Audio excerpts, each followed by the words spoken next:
Hi, this is Runa, and you're listening to the Changemakers podcast, where we share tips, insight, tools, and stories from other changemakers designed to motivate you to become the change you want to see in your world. Make sure you join our Changemakers community at runamagnus.com/podcast.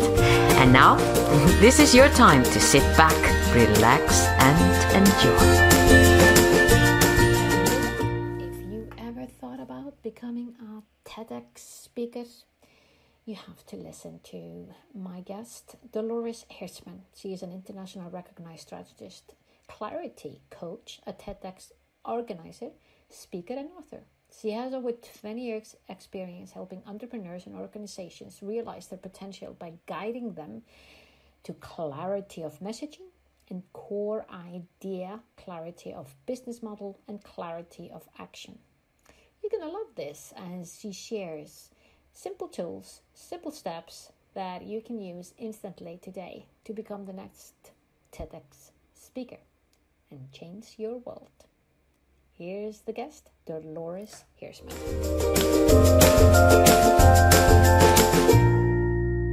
Dolores, welcome to the Changemakers podcast. How are you today? I'm doing great, Runa. Thank you so much for having me today. And I have to come visit you in Iceland.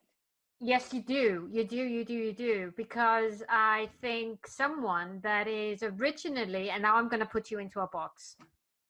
Someone who was originally from Argentina, then moving to the US and really rocking the world in Boston and in the Massachusetts area. Why don't we start by, Dolores? What do you feel now that you look back and join the dots? What do you feel was surprised you the most, moving away from being born and raised in Argentina and then moving over to Boston and living there? Yeah. Well, I think if we talk about boxes, we're talking about the relocation and immigration box, right? Yeah. And I think if I look back, I've been here for 22 years. I have a family. I have 4 children. So it's been a long time. But the first 2 years, I was very young. I married at 25.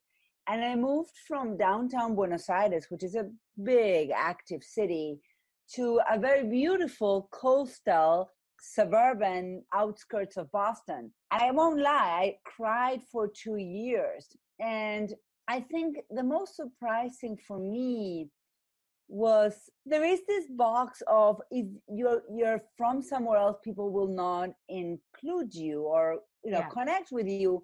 My experience has been different. I feel like that in some ways my immigrant side or my foreigner side has been an asset more than a liability.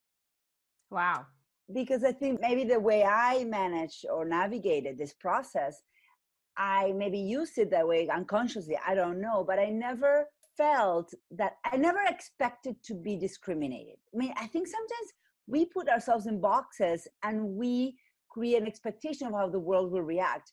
The way I was raised, and I was raised traveling the world, it just, I don't know, it just wasn't in my DNA to expect that.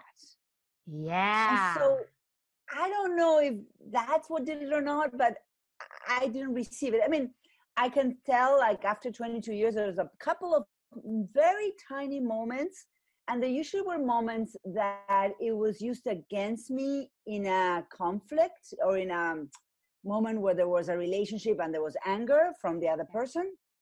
But that's a particular, like in those cases, anybody will use anything against you, right?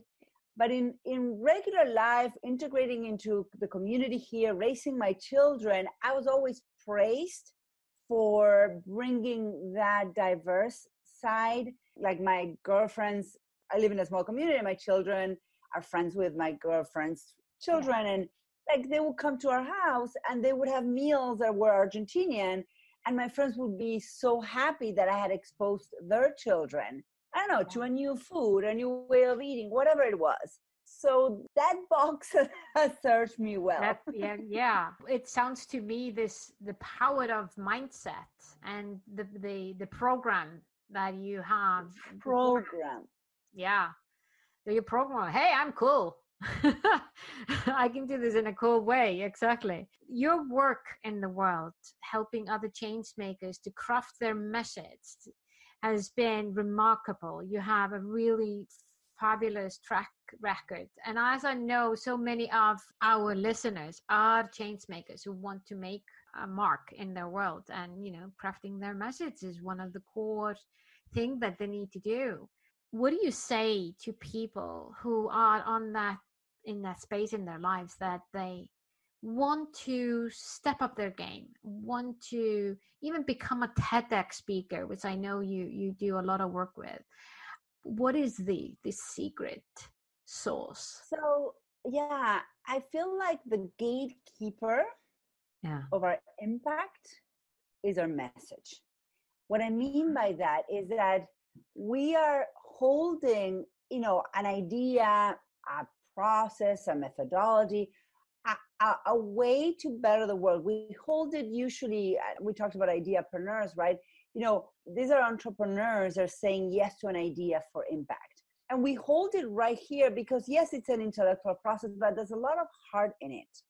And what I've experienced, and I've experienced it myself as well, is that we have this energy of impact inside of us. And what's between this and that energy serving the world is our throat and our mouth in some way, metaphorically, is that sometimes we feel like our message is stuck in our chest because we don't have the right words or the right way to tell the world, this is what I'm all about and this is why you should care about it.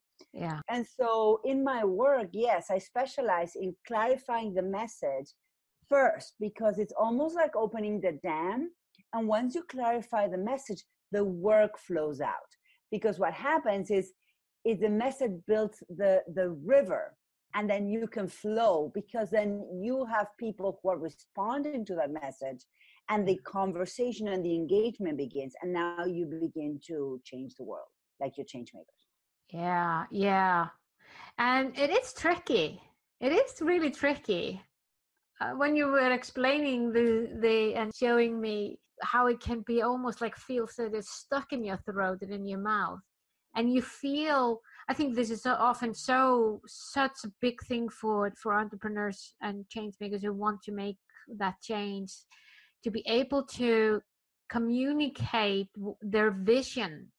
I remember an entrepreneur who was really a successful one on stage talking about, he had this idea for it was the name of the concept. And it was this guy he was empowering kids to eat healthy and exercise and all of that. And he had a really, in his mind, felt it was really clear vision of how the characters would look like. And he showed on his stage, he showed pictures of the pictures of the pictures. As through the years, as he was constantly trying to describe to the different illustrators, what he was seeing.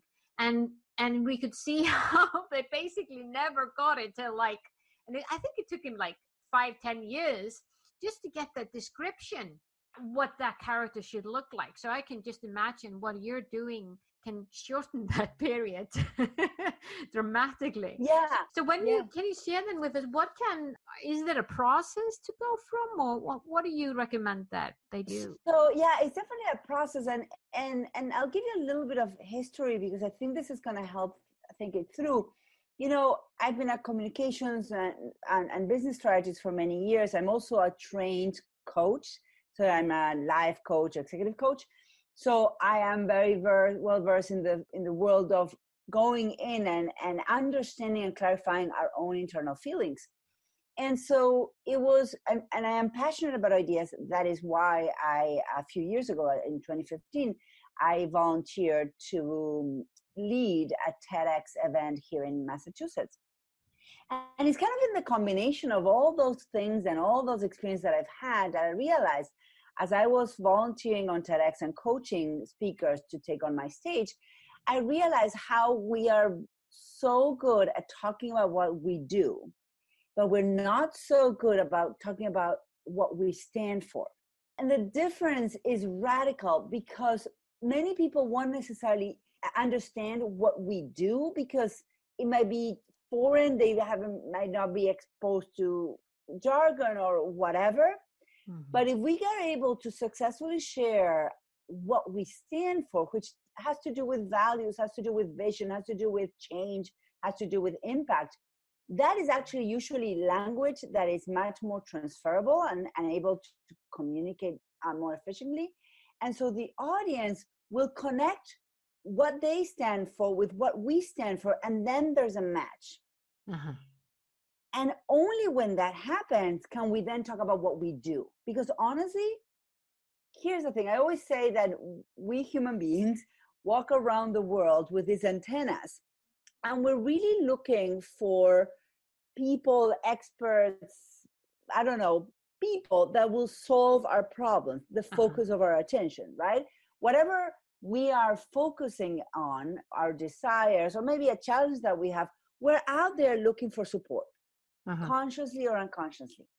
And in that support, we have this kind of keywords that are the keywords of our dreams or our challenge. If I'm pregnant, I remember when I was pregnant with one of my kids and was seeing an obstetrician, I wasn't happy. I was looking for someone that would really treat me as a human being, not as a patient. And I didn't know what I was looking for. Really, I had no clue. So the doing wouldn't have helped. But I was looking for someone that would listen to me. And a friend said, oh, I just met this midwife. And she's just so kind and she's so patient and she listens to you. And I was like, oh, I'll go talk to her. And I remember sitting there and she explained what a midwife was and how she worked, and that the fact that she didn't do epidural. And I didn't know anything about anything, and I was pregnant with my first. And I'm like, I don't care how you work. I like you. I'll have my baby with you. Well, 9 months later, when I was having the baby without an epidural, I remember that conversation, and it wasn't that good. But what I mean is that when someone finds you as a person who can help them, it really almost doesn't matter how you're going to help them, as long as you really help them go through whatever that bridge, that challenge that they're going through. And they'll almost take any medicine, or they'll do anything you tell them to do in order to ease that pain or overcome that challenge. Yeah. But the problem is that most entrepreneurs or ideapreneurs are out there being very specific about the work that they do, which is all about them. Yep. And so it's about flipping that conversation and understanding what is at the core of your work, what is really the philosophy or the thing that you stand for. And I call it the core idea. And the core idea, if you want, has two parts. I always say you can say it in one sentence: two actions so that outcome. In my case, is to guide entrepreneurs to clarity so that they can realize the impact of the work. That's it. And so when you break down your work in one sentence where it has a clear action, but also most important, a clear outcome, what people will get out of your work, then that's honestly all you have to say. And then you have to pause and wait for someone to say, hey, tell me more. Yeah. Yeah. Does that resonate? Yeah, it does. It does. And definitely one of those things that sounds so simple. That's why the world needs you, Dolores, for sure. Because it's one of those things that sounds easy, but once you're there, it becomes muddy. Yeah, I remember that myself on many occasions. So really, and for me, it really links together, becoming, being able to craft your message and then becoming a TEDx speaker. Somehow, I don't think you can become a TEDx speaker unless you have a very good and clear message that you want to share to the world. That is correct. Yeah, and many people, many people come to me to be TEDx speakers. I actually have a service that is concierge, that we help you get through the process. For some people, it takes 2 months. For some people, it takes a year and a half. The difference is how clear they are. And because one of the things that I've found over and over again is I will work with a client and we will find that core idea. Because one thing with TEDx is they're not looking for stories. Everybody thinks, oh, I have a great story, I'm going to go on a TEDx stage. And it's like, no, they're not looking for stories, because stories are about you. What a TEDx stage is looking for is an idea that can make a difference in someone's life. Yeah. And there's a difference.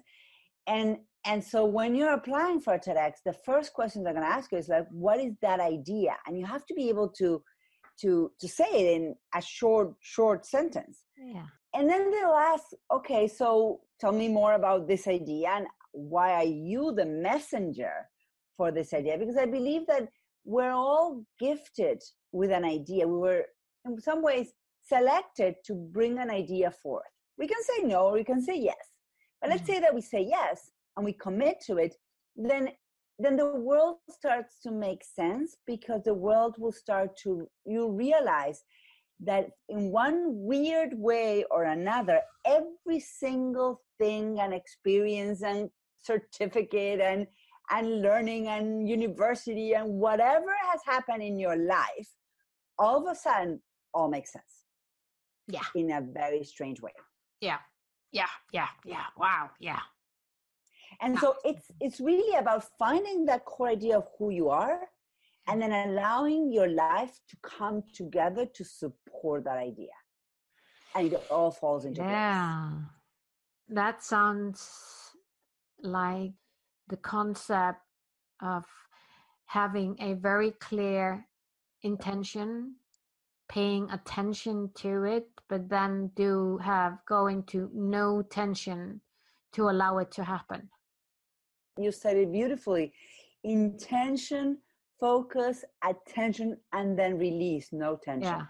Yeah. Surrendering. Because you allow it to flow, and you allow it to, I always talk about tickle serendipity. Yeah. What I mean is, basically, you allow the coincidence to start popping, but you can help coincidence or serendipity by taking action. I sometimes say, sometimes any action is better than no action. Oh, yeah. Like you and I just talking today, this is weirdly random, in that, I set an intention to share my message out there, and here we are. Yeah. Was it absolutely planned and calculated and with a very clear, like, out of this call, we're going to get that? Like, no, we're just giving each other some time together. Yeah. That's it. Yeah. But it's always surprised me that these actions like this, down the road, one day, 1 week, 10 years from now, you and I are just moving some pieces in a big magical puzzle. And maybe one day we'll see that we moved a piece, that we'll see the other side of that piece down the road. I don't know. And I'm not expecting it, but I also not expecting it. I'm allowing for whatever happens here to surprise me. Yeah. So exactly. Surprise me. I love that. I really do. I can see that we're coming to the end of our little talk here, Dolores. What are the final things that you want to say to changemakers out there that are passionately want to take themselves and their message out there? How can they contact you? I would say, if you're feeling like you have an elephant foot pressing on your chest, if you're feeling like your throat is tight with energy, but the words are not coming out, or if you're feeling like you've been throwing spaghetti to the wall, then go to mastersinclarity.com, click on free resources. There's a couple of books I've written that I give them to you for free. There's one on TEDx. There's one on how to stand out. Just download one of those books, or come into our community, come have a conversation. I specialize in helping people communicate effectively and write the signature talk that will attract the right clients. We're actually launching our course in a couple of months to do exactly that. It's an 8-week Write Your Talk course that you will walk away with your talk to impact the world. So if that's how you're feeling, then let us help you. Then your antenna, and we are here to support that journey. Oh, wow. Dolores, thank you so much for being the change that you want to see in your world, helping other change makers to do the same. Thank you. Thank you so much for creating that change makers.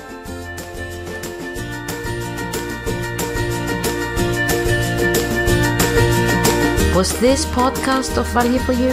I sure hope so. If so, feel free to share the love and give us your generous review on iTunes or Stitcher. And remember that you can always go to runemagnus.com to find out more about the Changemakers and how we can help you drive the change you want to see in your world.